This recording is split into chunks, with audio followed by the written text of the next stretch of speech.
Art is too important not to share. Welcome to the Allie and Callie Artcast. Hi, I'm Allie. And I'm Callie. Welcome to the Artcast. Yes, welcome. And how are you? I am well. It's November. It is. It's crazy. Where did October go? That's what I want to know. Where did 2025 go? Well, some of it could just go to hell. Well, you know what I mean? There is that, yeah. But otherwise, yeah, where did it go? I don't know. Fall is here. And the colors are very pretty. It has been a pretty fall. And you've been traveling a bit. Yep, I leave tomorrow for Arizona. Mm-hmm, nice. It's nice and warm. And you're going to work on some races. I am. Volunteering. I'm volunteering, but they pay all my expenses, so that's cool. That's nice. Yeah, I don't totally know what I'm going to be doing, but I think it will be fun. I hope it's fun. You let me know. If it's not fun, I'm not doing it again. Yeah, if it's fun and they go somewhere warm in the winter, I'll go next time. So the race company is called Ragnar Races, and Kevin's been working with them since the beginning of the year. And I just found out that our sponsor, Tubbs Coffee Roaster, the roaster, Jason Kilmer, actually ran one of these races. It's a trail race where it's a relay race, and you run forever consecutively. Yeah. For 120 miles. I was going to say, it's like but everybody 122. takes a turn. Yeah. And the teams can be like 6 to 12 people. Right. And he said it was really fun. It was a really cool little community. So I'm kind of excited to That'll be fun. Well, find out what it's all about. I'm excited to hear how it goes. Yeah. Yeah, that's good. Yeah, I'm just working, doing the grandbaby thing, and did a little wedding stuff with Maddie. And that's which is good because, the first photographer she went to, they're like booked. I said, she's like, really? I go, that's why I'm going, Maddie, we need to do this. I'm telling you, it's an August wedding. People are already booked, but she texted me today and she got the photographer she wanted. Oh, good. So we're just doing little things like that, All good. Everything else great. Well, we love to talk about music. Yes, we do. The Rhythm Dawgs is a band that has been around for a very long time and is quite popular, sought out after. Yes, I've heard of them a million times for many, many years. So we are excited to have Jim Lien here, who was one of the founders of the Rhythm Dawgs back in the day. How are you? Well, I'm great, and it's great to hear you like to talk about music, because I like to too. And unfortunately, my wife doesn't, so I get carried away sometimes when I'm around other people that like to talk about music. So I hope I don't overdo it today. No. Oh, you just go right ahead. Yeah, we love it. We love it. We love it. So tell us a little bit about the history of the Rhythm Dawgs and how long you've been around. It's hard to believe it's been 39 years. The history it comes from the school district, in that we went through some tough years where we were not able to pass levies. I was at the gym on 2nd Street, Coeur d'Alene Athletic Club or something back then. And Jay Glover, a principal at Harding, knew that I played in a band. And he said, Jim, you should get a band together for a levy election results party. Let me back up a little bit. We had failed a couple levies, and we were in desperate need. And the community, I think, felt that the mills weren't going to come back, and we needed to attract new business. And who do you want to attract? People that valued education. So they got behind the school system and really promoted 1986, the passage of the levy. So Jay said, I think this might pass. We're going to have a party. Why don't you get a band together and play at it? Well, I did. And I happened to know some guys. Grace Smart was a teacher at Hayden Lake, and we'd been in a band called the Idaho River Band. We played 2 to 4 nights a week for a year. Jim Gray was in that band, and that broke up. I was playing in the Ray Stone band with the mayor, Ray Stone. Oh, I remember that band. Yeah, it was great. And so I knew some people to put together that were teachers. So we got a band of teachers. They included John House, who was the vice principal, John Davis, who was the art teacher at Canfield, Dave Hunt was an elementary teacher, Dave Gray, Bob Brunn, who was at Lakes, and Stan Kepp, Mike Kepp's uncle, and Marge Christensen. And we put together a little band. We practiced, and we played at the Rancho Viejo Mexican restaurant on Honeysuckle. And it just so happened that the TV cameras showed up. The place was packed. The first results came out, and was 80% in favor, 20% against in Dalton Gardens, which was a pretty conservative part of our town. And lights went on, and we played our first song, and it was Teach Your Children. Oh, And the crowd went gives crazy. me chills. It gave me chills. Yeah. And I can't say we were that good, but they screamed the rest of the night. We played what we could, and that ended that. And we called ourselves Heavy Levy and the Rhythm Dawgs. It was a made-up thing, and we never expected it to go any further. Well, we got approached again because a group started. They were called PI, Pride in Education. Ann Ferguson was kind of heading that up, and the resort opened up, and we did a fundraiser for PI in September 1986, and 1,000 people showed up. wow. And at this point, we'd practiced more. We, had a little more going for us. Then we got a job offer from somebody in the audience. We actually got 2 job offers to play for a big city's convention and for the hospital for the Christmas party. Oh, fun. So we really started rehearsing, cut the band down to 6 people, and that was the beginning of the Rhythm Dawgs. Wow. That's a great story. And the part that we continue, I got to just talk about how we really started to make it. We became the fundraiser band. And we did fundraisers. If you had a fundraiser, we could do it. And we got some private things, and then we do fundraisers. And I learned accidentally that the way to get yourself known was to get in the newspaper, and the way you did that was do a fundraiser and then think of some way you could get a picture that they would like that was something different. So for example, we did a fundraiser for the Heart Association, and we got nurses, and then the Rhythm Dawgs was checking their blood pressure and their heart and had a thermometer. We did a fundraiser. It was a really fun one at Chelsea's. And it was for the Humane Society. And we got the picture by having all sorts of dogs on top of us. And so that's kind of got our name out there. Businesses started to know us. And the vision was to go to conventions. Because another thing that was happening at that time, making money on weekends was getting old, being a teacher. And it wasn't paying as well. It went backwards in terms of people going out, and if you wanted to make money from bar sales, you just weren't going to make any money. And we thought, conventions. And that's what we went after, and that's been our bread and butter for this whole time. So we play publicly. We've always tried to not play too much so we weren't overexposed. Then you have to learn new songs all the time. And so we went to the convention market, and that's where we've really been really good for us. Because part of the Rhythm Dawgs is I've had 31 different people in the band. Wow. Well, 39 years. Amazing to have the same people. Rotating one person a year. Yeah. Yes, it does. And I don't think I'm that hard to work with, but I'm the only original guy left. Oh. Wow. And only one time did I lose a bunch of people. But when I lost them, I knew who I was going to have to take their place. So we didn't miss a beat. And I do have to say that around that time is I picked up Jim Gray and Lane Sumner. And they've been in the band for like 28 years. And I really think Jim and Lane and myself, we were kind of the Rhythm Dawgs. Right. You 3 are the ones I think about. Yeah, and we lost people along the way. And when Jim and Lane left, I almost folded the band and wondered, should I continue? But normally what happened, everybody else in the band wanted to keep the band. They begged me, please get somebody. And then I ended up getting Bill Bosley. And he was such a good fit and really brought in leadership and energy and, exactly what we wanted from the Rhythm Dawgs. So we continued on, and COVID hit. That was the only year, the 2020, we didn't play any. We lost all of our jobs. We had like 15. We lost every one of them.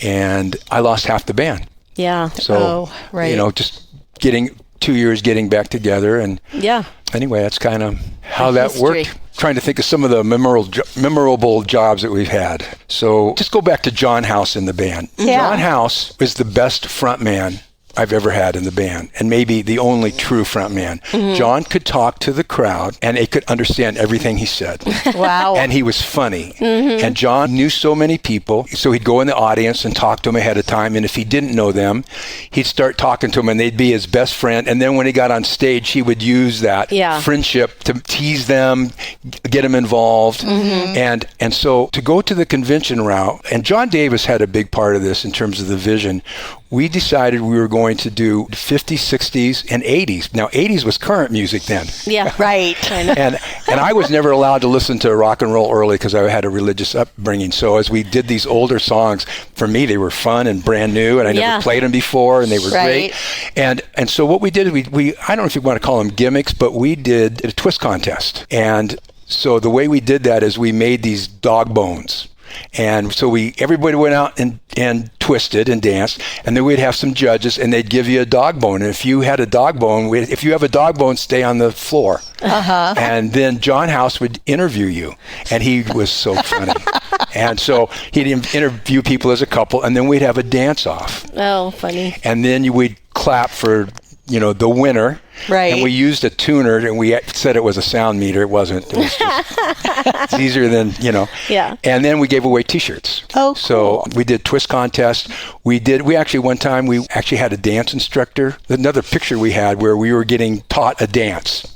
So we learned some dance moves. And so to My Girl, we used to do this step and kick and slide, and John would get everybody in these big long lines, and everybody would join in. And then from that, we would do the stroll line, which I don't see people do that anymore, but they love the stroll line. And I don't know if you know what that is. It's where there's a guy, a men's line and a girl's line, and the people at the top dance down the middle. Yeah. And they get a little I've ways, seen and then the next person. And for weddings in particular, we'd have to play the same song over and over like 3 times because they didn't want to quit. And we did limbo contest. I think the person that got the lowest was an Idaho Vandal football kicker. We were playing for a frat party, and that boy was he was so flexible. It's unbelievable. Wow. So, anyway, we did a lot of those kinds of, I don't know if they're gimmicks, but people had fun. We were trying to entertain. Yeah. And the other thing we did, we changed clothes. So from Ray Stone, I found this place that sold tuxedos because I had to wear a tuxedo in Ray's band. And they were going out of business, and we went and bought white tuxedos fun. with black lapels. Yeah. So we wore those. We did a nerd great. shot. That's fun. We wore the white lapel when we did 50s and 60s. We had powder blue tuxedos we wore. When we did a Motown set, we did a nerd thing. We did a cowboy, which didn't really go over real well, but we dressed up as cowboys. We did a hippie set. Oh, fun. And it got old after a while, changing clothes. Yeah, I can It's a lot of imagine. work. Yeah, and John we did it because John House John would leave stage and come back dressed as Elvis and do a couple Elvis songs. That's just and it was fun. Yeah. But, after a while, it's like, if we did conventions only, it worked, but it got kind of stale. Yeah. And then once I lost John, I didn't have the front man. Then we went to, our thing was just to try to play song after song after song once we got him on the dance floor. Right. Don't let people leave. And I think that's why we stayed as the Rhythm Dawgs. Our philosophy has been to play music for all ages that they can dance to. perfect. Yeah. And if people didn't dance, we dropped the song. Yeah. And it's disappointing, to be honest. Songs that I really liked and the band would really like, and we would learn them. We'd be so proud of them. And I knew that a lot of bands could never do them. One reason is because we had like 6 or 7 people in the band. And it would clear the dance floor. So you'd have to drop it. Add a little flair to your special events with Scraps Barbecue, a great catering choice for your next gathering. Specializing in golf tournaments, sporting events, weddings, and other family friend gatherings, their commercial kitchen can be on site, or you can choose to have a fully catered meal delivered right to you. Known for their authentic Santa Maria style tri-tip and tequila lime fish tacos, they can customize the menu to meet your needs for groups of 20 to 2,500. Contact Kevin at kevin@scrapsbarbecue.com or check them out on Facebook. For all your screen printing needs, trust the local you can count on. Pyramid Printing has been a Coeur d'Alene favorite for over 2 decades. Specializing in screen printing, embroidery, signs, banners, and stickers. For all jobs, big and small, just give Eric a call. Email us at info@pyramidprintingcda.com or give us a call at 208-664-0254. PyramidPrintingCDA.com. So Jim, one of the things about the Rhythm Dawgs is that you guys were really great about donating so many performances a year for organizations that were trying to raise money. Why don't you talk a little bit about some of those fundraisers? Well, we almost everybody that did a fundraiser, we played for. XL, Festival of Trees. I mentioned, Heart Association. NIC, we've probably done 3 or 4. And in fact, one of our first ones that helped launch us was we played with the Fabulous Shadows. Oh, wow. And I want to think it was 1988. It was for NIC, and it was at the fairgrounds. And that was kind of the time we started working on our dance. We're working on improving our show.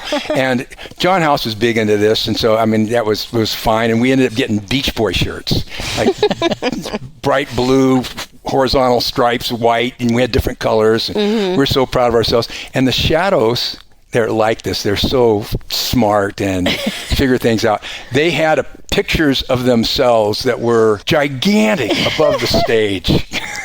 Oh, boy. And so, we had an advantage that we were together all the time. The Shadows would only get together like once or twice a year and then put their show together and then play. They were a very popular band in the 1960s. I don't know if you know them, Dexter Yates, and I kind of led that up. And when they were in high school, playing down at the Slab, down at the city park, and the hydroplane races, they were very, very popular band. Oh, wow. They quit playing for 20 years and came back and did some reunions. So we've done some things with them. So it was a fundraiser for NIC. We did go back a year before, though. We did a second fundraiser for Pride and Education at the resort. And I learned a lot on this one. Any teacher that sang a song or did anything, we got them involved. I got too many people involved. But I had, probably 10 different singers joined in. We called it Dogs in Space. And this is where I learned a really big lesson. Our first song we did was Blue Moon. I don't know if you remember that song. I do. Blue Moon. Yeah. It's a complicated harmony singing song. And we did it first song, and we were terrible. Oh, no. Guys didn't find their notes. A lot of the singers weren't professional. Oh, boy. And we lost our confidence. Yeah. So it took about 3 or 4 songs to get that back. So from then on, we can't blow it. We know them perfectly. Yeah. And actually, the best one we've ever done for the longest time was Brown Eyed Girl. Oh. It's like Goldilocks. It's I not love too that fast, song. not too slow. Yeah, It's it's a just great right. song. And so that it's a lesson I learned from Right. that event. But again, we had thousands of people show up. It was Pride in Education. And going back to the levy, we passed the levy in 1986. And for about 4 or 5 years, we had to pass the levy every year. Wow. And we did. And we passed the levy every year, every other year then, until last year when we failed one, which they reran and won that levy. So that was the beginning of, I think it was a part of helping our town reinvent itself because we did improve our educational system. We did attract businesses here that valued education. NIC started to grow. So I feel the Rhythm Dawgs kind of helped that along just a little bit. Yeah, there you go. I love that.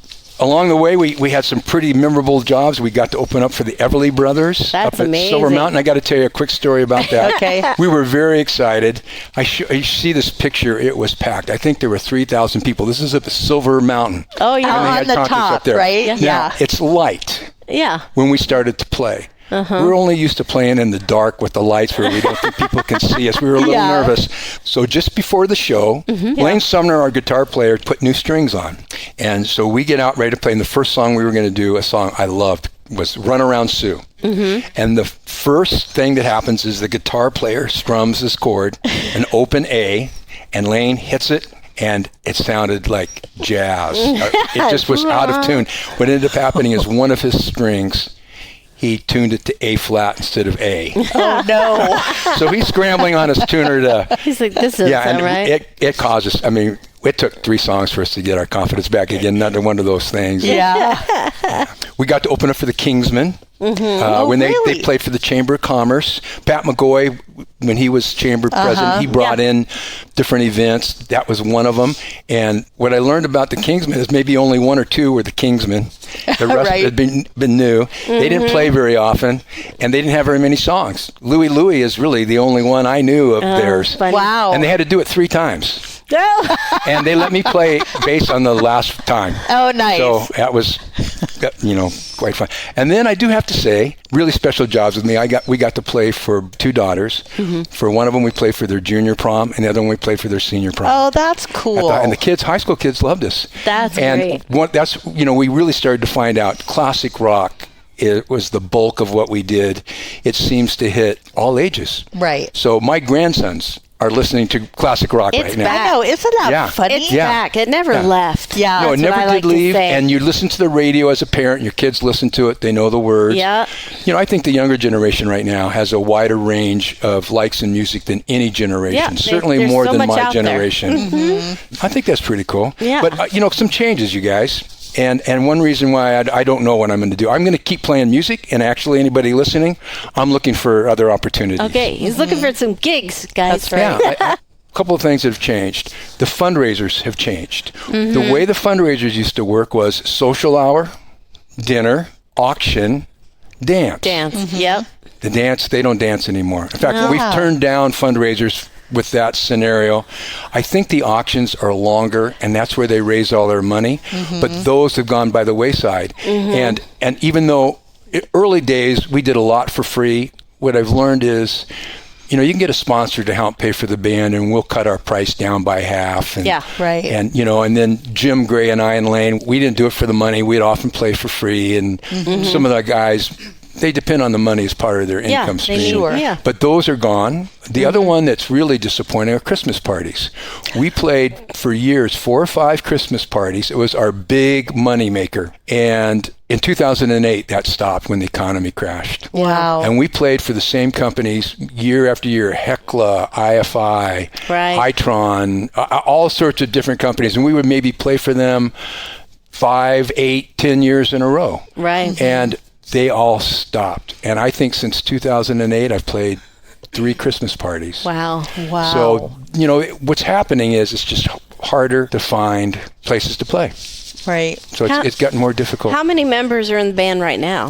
So there would be 6 members, and I always hire a sound man. So there's 7 of us. Yeah. We just finished maybe the best summer we've ever had. Oh, we good. did well financially. Good. But we're playing at Gaza Ranch, Black Rock, nice. Country Club twice. Yeah. And I don't mean to be doom and gloom about music, because there are some great things happening, which is cities putting on music events. Yeah. So we played for the Music at McEwen, which used to be live at 5. Right. We played, Post Falls does a wonderful market in music on Wednesdays during the summer. We played for that.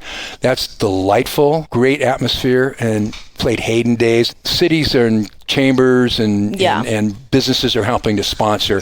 And I just would give a plug for Music at McEwen. We've loved that event. Sorry it went away for a year, but it's so excited that Mike Kep was able to bring that back. Yeah, he's doing a great job with it. I went to all of them. I actually worked with Mike a year to try to find sponsors and help put that together. I've been on the Park and Rec Commission, so I was part of that group that was for that park and wanted to see exactly what's happening down there. Yeah. And so I went to all but one concerts this summer, and there was such an incredible wide range of ages. There were little kids, teenagers, to grandma and grandpa and great grandma and grandpa. And it felt so community. It really sense did. of community. It was a nice change. I don't mean to put down Live After 5, but after a while it got a little intense as far as, keeping people out behind a fence and charging money, and the fact that these concerts are free and open, it just feels a little more community oriented. We were part of that and had the same experience. That park was built for the community. Yeah. And I felt we felt it should be free. Yeah. And luckily, when we first started to some early sponsors, they liked the idea that it was free for the community. So if we can keep that sponsorship going, I know Mike's got plans, and I think it'll continue to Keep going. grow. Oh yeah, I think so. It's great in the summer. Love it. Greetings, listeners of the Allie and Callie Artcast podcasts. This is Jason from Tubbs Coffee Roasters. Keeping art alive and culture relevant is the heart and soul of our community of creatives. And as a local coffee roaster who loves a good origin story of a painter or a farmer or a musician, we proudly support the Allie and Callie's Artcast podcast's expansion and exploration through positive conversation. So grab a cup of coffee, preferably one from Tubbs Coffee Roasters, and tune in, humans. Your ears will thank you.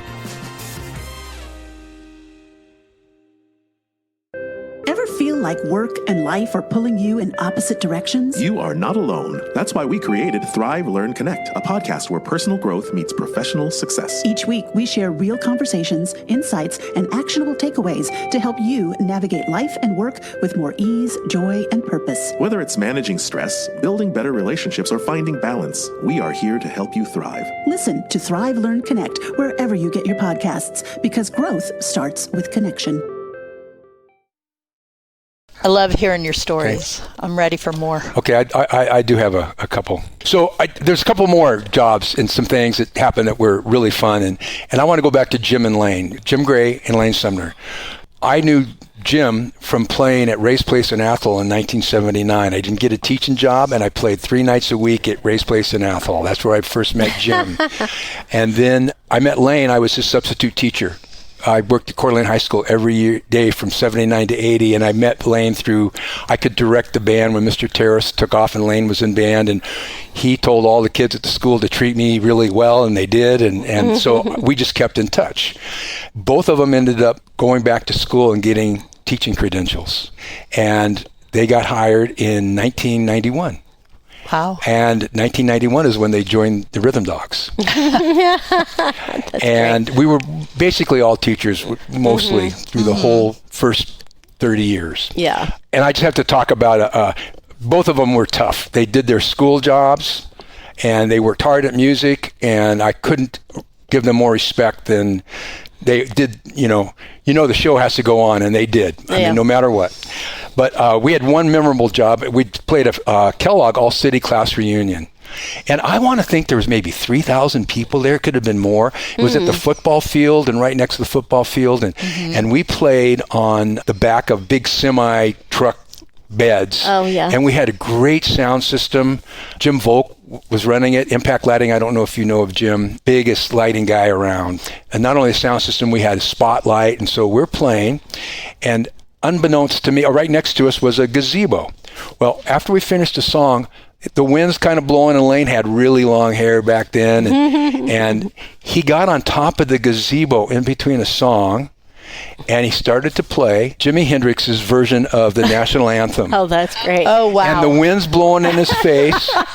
His hair's blowing back. That's I mean, great. It blew me away. And the crowd, they went They're wild. crazy. Oh, my God. So, fun stuff like that. Yeah. It happened all the time. That's fun. Oh, that's really cool. I thought you were going to say he fell through I know. I was roof like, of the he fell off. gazebo. I'm like, no. My jaw dropped. I had no idea that, Wow. he could do that. He did that song. And I saw you guys play at one of the Body by Scotty parties in Post Falls that Scott used to put on every year, and you were on the back of a truck.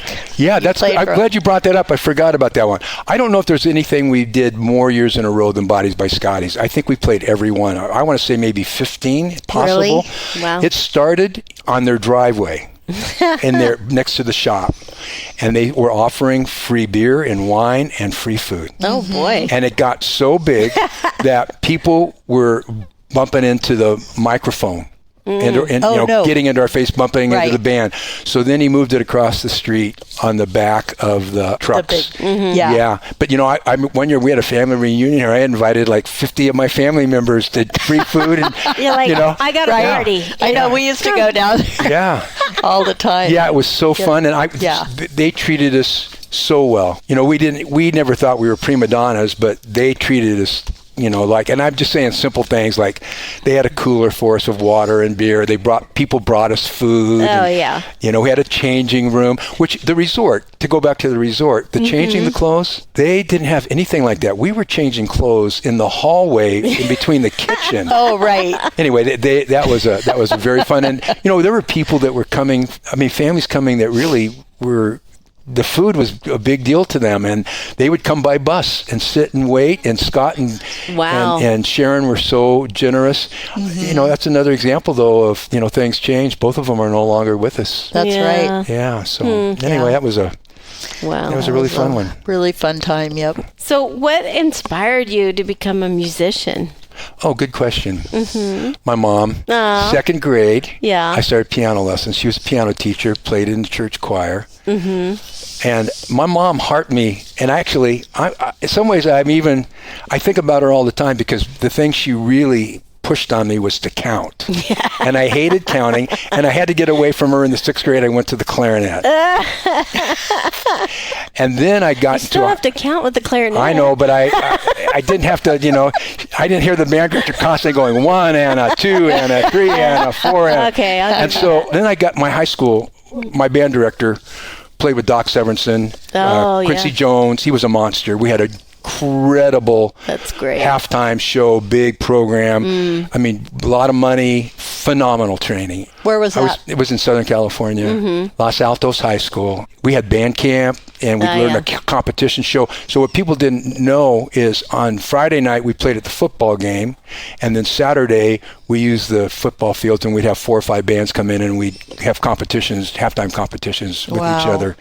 So it was an amazing deal. I did major in music for a couple years, and it was awful. My college was a terrible program for me, but I got in a band. I dropped the sax. I played sax and bass clarinet, and I dropped all that and got to the bass. Got in a band called Burnt Toast. And Burnt Toast. We thought we were going to make it big, and thank goodness we didn't, because my wife, who we're going to be married 50 years January 1st. Oh, congratulations. She was my girlfriend, and she did not like it. And it worked out for me, because from that experience, when I moved here, I didn't get a teaching job. I started playing. I made decent money. I made $50 a night playing at Ray's Place in Athol, 3 nights a week for 1 year. Never moved the equipment. Wow. I made $30 a day being a substitute teacher. Yeah. Wow. And didn't work every day. So I ended up being a really good job. Yeah. And I had to learn to like country music. A side story with that, though. I went into audition. Jim Gray was in the band. It was like a jam night. And they come to me and they go, you know what? We'd like you to join our band. And they go, but we're going to walk you out. I go, why? They go, well, there's some people that might want to beat you up. No. I go, why? What did I do?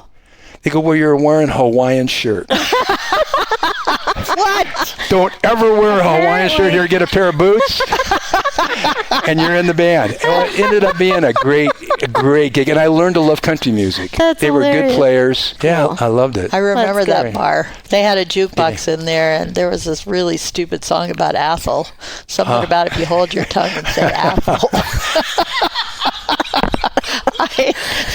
I could not get that whole concept of that. I can't remember how the song went. I want to go back to my mom. Yeah, because one thing, what I do now is I learn music. I've probably filled in for 8, maybe 10 different bands. That means learning 3 hours of material. Sometimes there's overlap. Yeah. But I think I pride myself in preparing and putting the time in. Yeah. And so to do that, you got to learn the songs. And I count all the time. Yeah, thanks, Mom. And it's like, thank you, Mom. It's important. Yeah, anytime you have special beats, you got to count it. Once you count it, you learn it. Yeah. And you don't have to. That's the other thing I like about music. It's mathematical. You've got to learn it, and you got to learn it and go over and over until you don't think about it anymore. It becomes part of your soul. Yep, and then you play, and it just, your fingers float. Yep. And I would say, for me, there's very little that matches playing in a live band. And it doesn't have to be in front of people, but playing live music where everybody plays their instruments and you gel. And maybe you work on it. It doesn't sound good, and then it works. Yeah. It's probably as good as sex. Only it lasts longer. It lasts longer. Yeah, it depends on the song. 4-hour gig. That's the other thing that's changed, and I like it now. We used to play 9 to 1. Very common, 9 to 1:30. Oh, that's so late. And now we're generally done by 9. Yeah, right. One of my most favorite things, I played with Bill Bosley out at with a 3-piece out at the Hayden Farmers Market. Oh, yeah, and that's 9 in the morning till 1:30 in the afternoon. Beautiful. And I love it. I love it. That's perfect. Yeah, so it's hard to stay up that's that a big late. change. Yeah. Oh, boy. Well, talk a little bit about some of the other changes that have led you to not maybe keeping Rhythm Dawgs around. That's how, when I'm taking time to think about it. The last version of the Rhythm Dawgs, Valerie Jean, a singer, wonderful band member. Everybody's been pretty easy to manage. But I'm not sure I want to keep doing all the stuff. I kind of am hoping somebody out there will pick me up and I just go play bass and learn my part. And I get that. I don't know. I totally get that. I get that. Yeah. Yeah, I'm looking for something different. I'm actually spending more time. I walk every day. Like I try to walk 5 miles. A lot of that I listen to music. And I've been listening for 39 years for the Rhythm Dawgs. If the song isn't a song the Rhythm Dawgs could do, I turn it. Right. I've missed a lot of good music. Yeah. I'm starting to take some time and really find out what I like. That's good. And of course, I like a lot of the Rhythm Dawg songs. Yeah, I like bands that are full. I like to hear guitar. I like to hear keyboard and vocals. And there's nothing better than live music. Oh, yeah. Anyway, no matter what. And I'm just wondering what else is out there. Maybe it's time to try something new. But you know what? I bet there's going to be a Rhythm Dawg reunion at some point. Oh, yeah. I don't know what for. There is a something I've thought of. I might want to bite this off. I've wanted to form like the Rhythm Dawgs or an all-star band, there's people in town like this. So one of the guys we had in our band, Barry Aiken, phenomenal keyboard player. I don't know if you've interviewed him. Oh, yes, we have. Yeah, and so Barry was in the band for quite a while.